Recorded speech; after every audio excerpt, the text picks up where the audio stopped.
This is Hawkeye for Hawkeye's Vintage Collectibles, and we're still paying tribute to our noble American Indian heroes in the comics.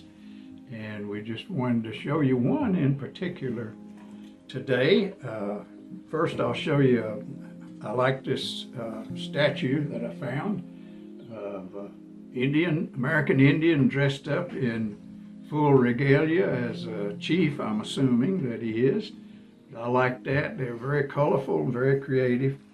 And I happened to find this, and it came in handy for what I want to talk about today, straight as an arrow. And maybe you can help me judge whether it's straight or not. But it's made from bamboo. It's got a real arrowhead here, and the feathers are fletched just correctly, and it's got a good notch up here.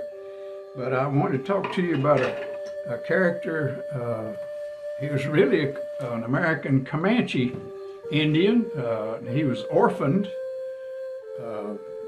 In other words, an American rancher, this is in the fictional world, found him, and he was a Comanche orphan, and his name was Steve Adams, and he would assume the role of a fighting Indian by the name of Straight Arrow when there were bad people around or when there were dangers about. And here's a picture of the very last issue. There were 55 issues of Straight Arrow, and I thought this one was very colorful, reminded me of my statue that I showed you a little earlier. But this character, Straight Arrow, ran about 292 radio episodes from 1948 to 1951, and they were sponsored by the Nabisco Shredded Wheat Company. And Nabisco Shredded Wheat would send out boxes of these biscuits, wheat biscuits, and were these craft cards. There were about 36 of them in all. This is the one called Straight Arrow Ingenuity Index. I don't know if you can read that there, and you can see the titles of all of them. I don't have all of the crafts, a lot of Indian lore about how to do different crafts, different things.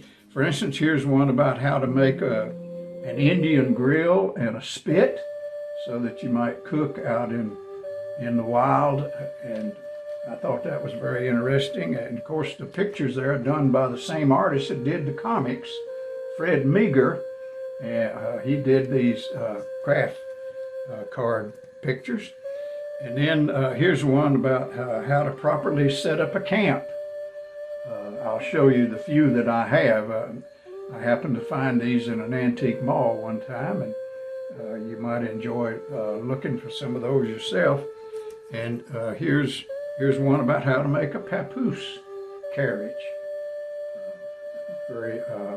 Very inventive there, and it shows Straight Arrow and other folks making those papoose carriages.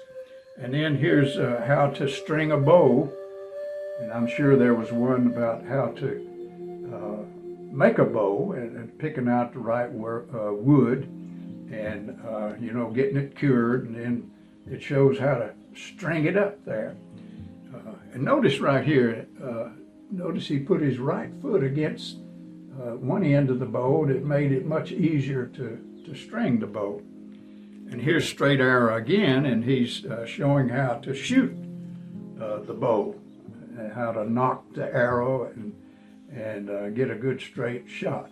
I thought those were interesting craft cards, and if you find any of these Straight Arrow comics, I had the #1 at one time, but it got away from me. Someone decided they liked it better than me, but this was the most colorful one, I thought. This is number 55, and it's the last one. There was a few comics made about his horse. It was called Fury, and you might enjoy reading that also. So happy trails to you as you look for some of these comics about our noble American Indian heroes, and I certainly hope that you will find that you'll enjoy the old vintage comics, and may the good Lord take a liking to you and give me a like also.